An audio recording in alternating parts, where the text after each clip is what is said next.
Hello everyone and welcome to Don't Be Bored. Today I'm reviewing the Ratcatcher, which is a solo adventure game which was provided to me by the designer.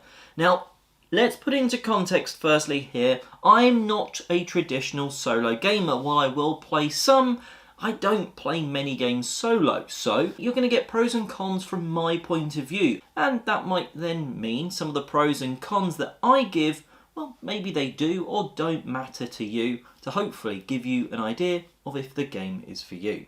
In the Ratcatcher, you are the Ratcatcher. You're going to be playing as one of the 6 available characters.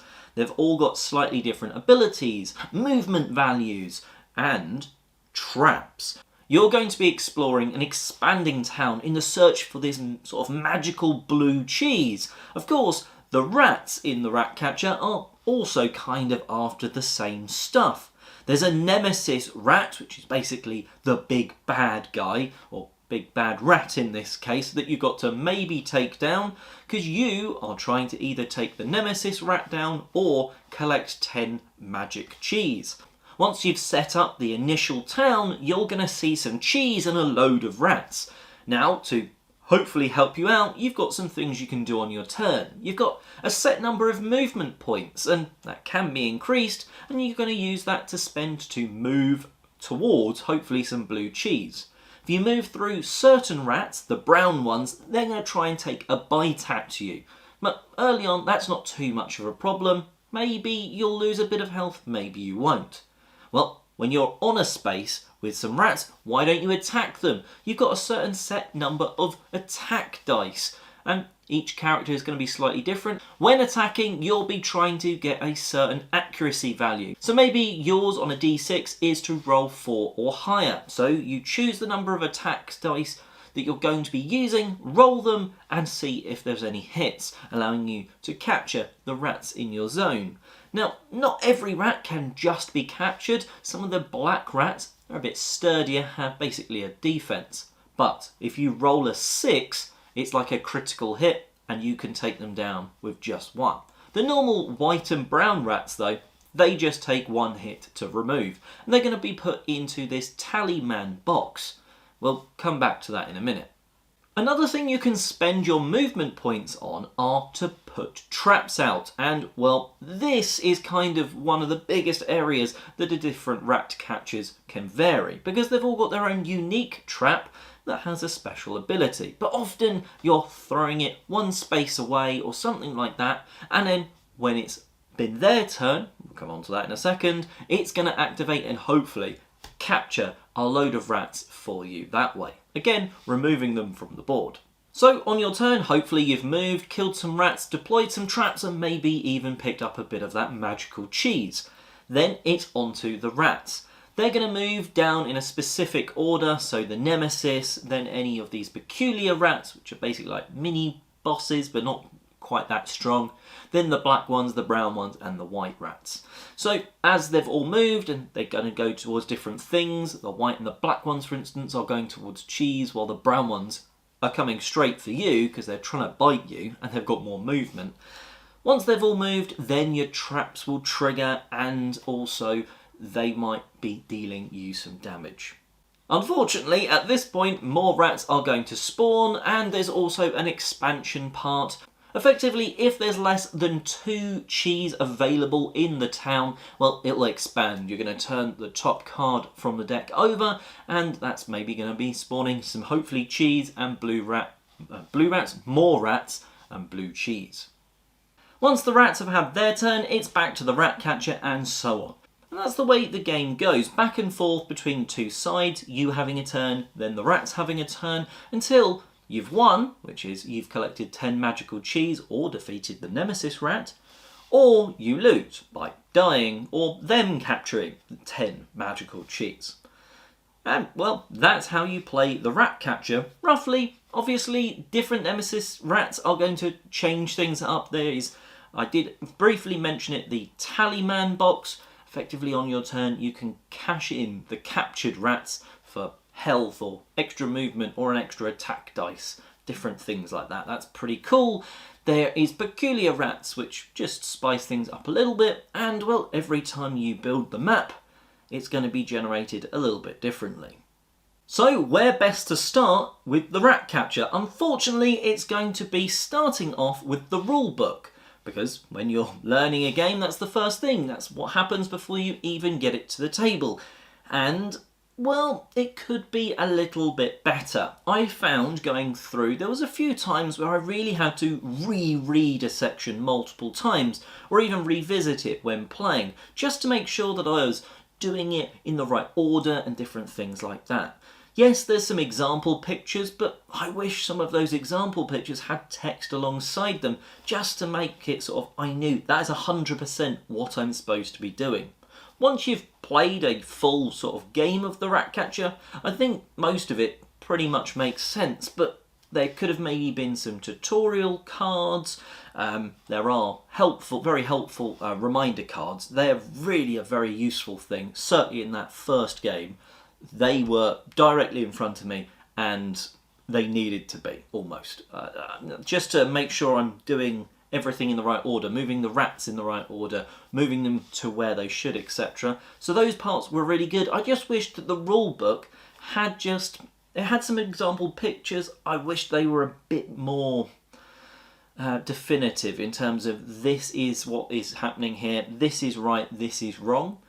But I still managed to be able to play the game relatively quickly from just one read of the rulebook, again with some paragraphs just read a couple of times. The next part of the game is setting things up, and actually for a solo experience it didn't take too much time, and there's also quite a decent amount of choices. While, yeah, you've got 6 characters and 4 nemesis rats, there could maybe be more, but that's still plenty of sort of variations, of combinations there between, I'll play this Ratcatcher, well, you could go against 4 different nemesis rats, and, you know, vice versa. So that's quite a nice amount of choice when you're setting things up, and it shows off one of, if I believe, is probably one of the game's best features, is how the map is generated. Yeah, it's a little fiddly sometimes putting the cards out, but I really like the way that the map can grow in very different ways. Well, it doesn't necessarily matter if it's, you know, one card is placed horizontal or vertical. Well, actually it can matter just depending on the number of spaces that it might mean that you are away from something. Maybe you're that extra step away from the blue cheese and the rats just get there first. And it means that it can explode across the table, sprawl out in various different ways. And I was surprised at that. In fact, I was surprised by how much table space this needed. Now, it's not a huge amount, but for a game, like a solo game, normally they're fairly sort of small and self-contained, whereas because that map grows and expands out, well, it really did need that little bit extra table space, and gave the game a decent amount of table presence as a result. There's some really nice parts of the production. First of all, the magical cheese with their sort of glittery cheesiness. I really like that. The wooden rat meeples in the 3 different colours that you're pulling from this pretty damn nice rat bag or Ratcatcher bag. It feels really nice when you're adding them to the cards that make up the map. The dual layered player boards are a really nice touch, really useful for moving things down trackers, and sort of not, if you nudge the player board, doesn't matter, because at times you're going to move down a couple on the movement track, do some actions such as maybe picking cheese up or attacking or whatever, and then you're like, oh, how many movement do I have left? Look at my tracker, I know it's where it should be, that's how much movement I've got left. So really like that aspect.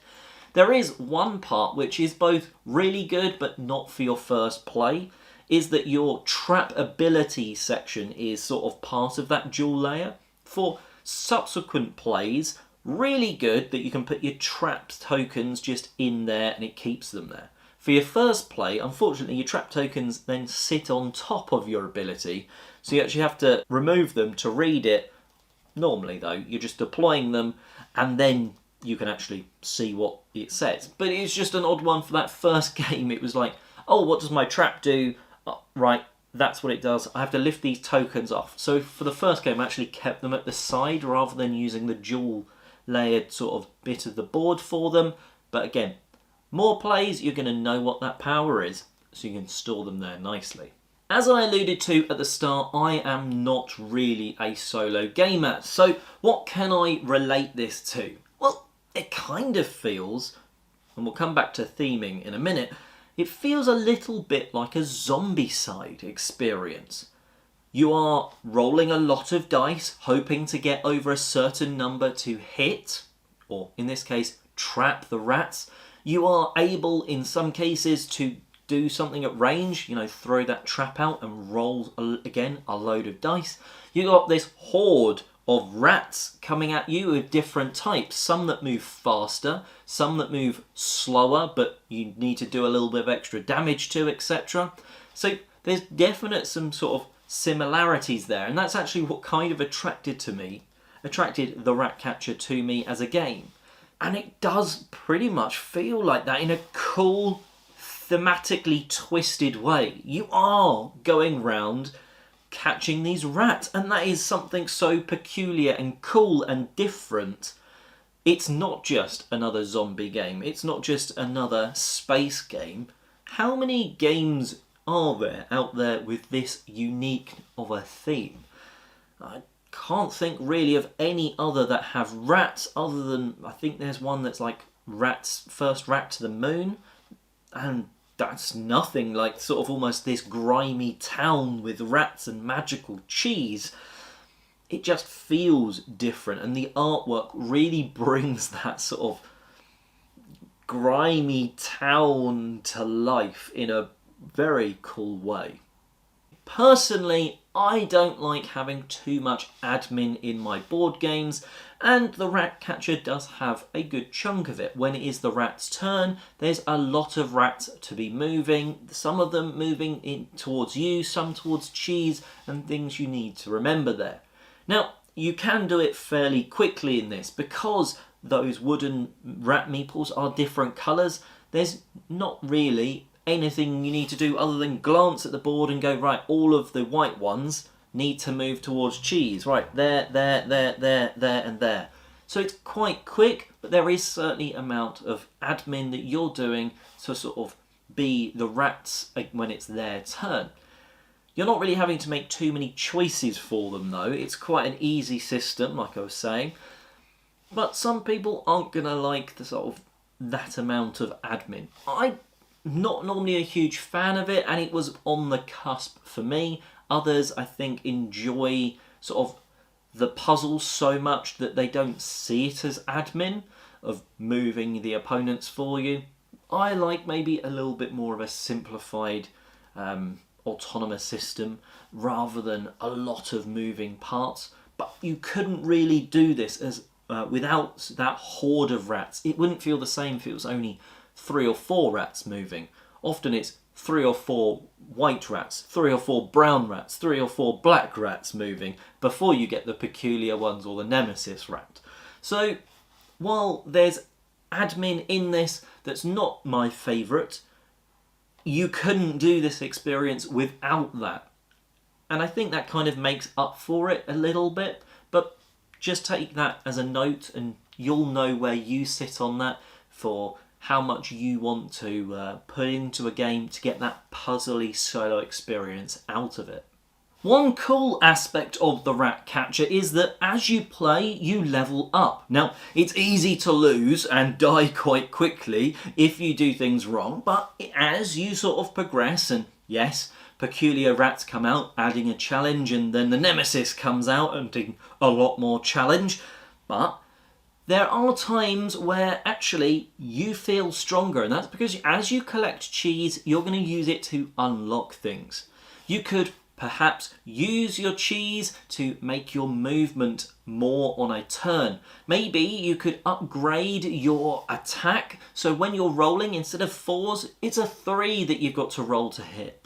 There's also other abilities that you can use to unlock. So as you're getting towards collecting your 10 cheese to win, you are getting stronger. You're going to need to get stronger as well, the rats are kind of endlessly coming at you, and those other rats, the bigger ones, the peculiar or the nemesis rats, they're coming for you as well.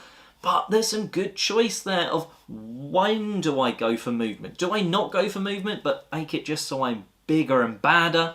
Or do I maybe want to be able to nip around a little bit easier and grab cheese and just sort of try to run away and survive? So some really cool choices, even as you're just playing through, getting that cheese and sort of leveling up your character for that playthrough. So overall, the Ratcatcher is fairly unique. It's got a really cool, unique theme that really does drive the experience. It's got nice dual layer player boards with different characters and different nemesis rat bosses for you to go against. It's got a map that expands as you play, and while there is a decent amount of admin moving those rats around, they really do create some good, meaningful, puzzly choices on your turn of, should I move here? Should I throw the rat there? But what if I move there and don't take them out? I'm going to get nibbled, effectively, and my health is going to trundle down. Can I take the hit? Do I need to get this cheese, or can I let them take it? And then once you've got cheese, you've going to have unlocked stuff. Maybe you're better at rolling just normal attacks, or you've got a new ability or something that you can do, adding to your choices on your turn. I do hope this has helped you know if you're excited or wanting to play this, or if, ooh, that would stop me enjoying it. But if you have played the Ratcatcher, let us know what you thought of it in the comment section below. If this review has helped you one way or another, also do. And until next time, I'm Oliver East, signing out.